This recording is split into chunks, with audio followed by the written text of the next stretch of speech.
Hello. Ready?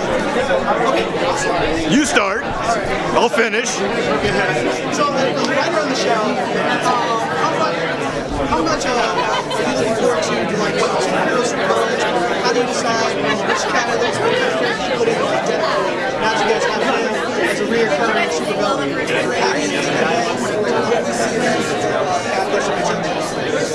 Yes, I'm just slow.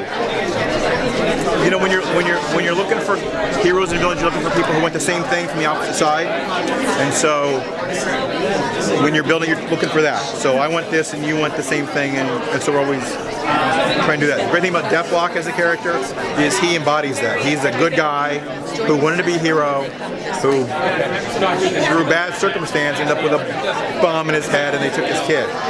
And so bad guys are trying to make him do his thing.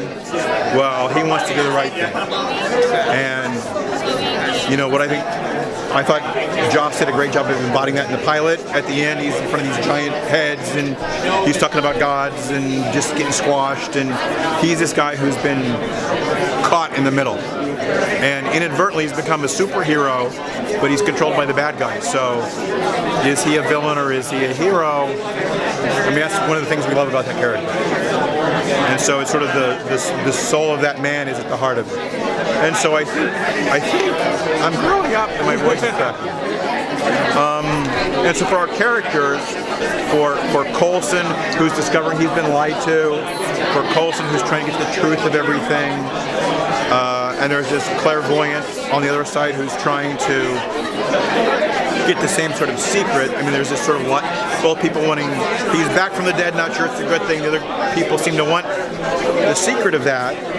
I think Deathlock's a nice metaphor at the center of that. You know, he kind of embodies that. He's not fully alive because he's got this stuff keeping him alive. Not good guy, not bad guy. So I would say we did a nice job with that on a metaphor level, on a my voice cracking level. So we're always looking to do that. And so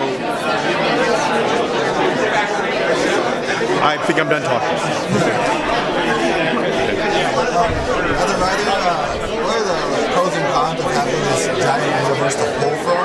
And you could like throw in the character from somewhere else and put him in, or is that kind of overloaded sometimes, or just the best thing?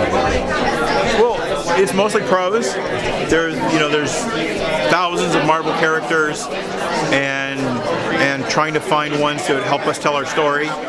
You know, Coulson's the only one who existed. I mean, he never existed in the comics, came out of the movies. And so we have 5 new characters who didn't exist in the Marvel Universe at all. And so I think people getting used to that, I mean, there aren't a lot of new Marvel characters, you know, it's 12 versions of the same, and so we've got new people.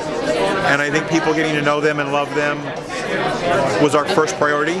And then finding characters from the universe that we could then bring in, like John Garrett, who has this great history and is this big, tough kind of guy.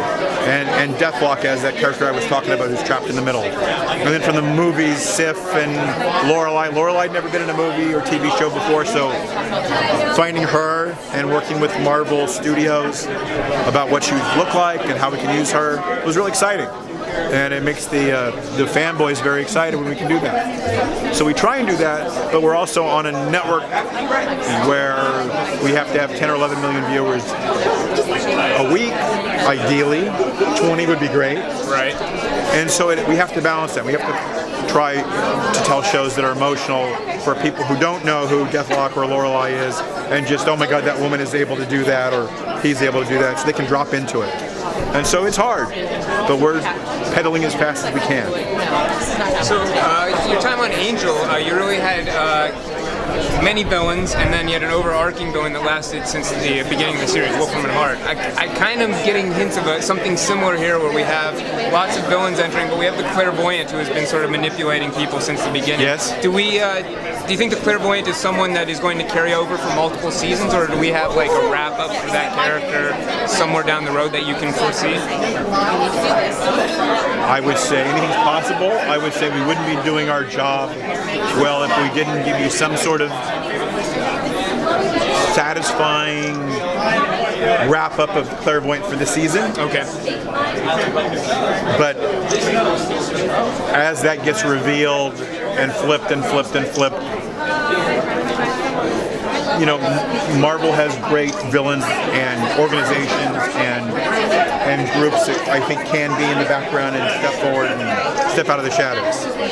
Excellent. Well, thank you. Thank you. Thanks, guys. Have a great night.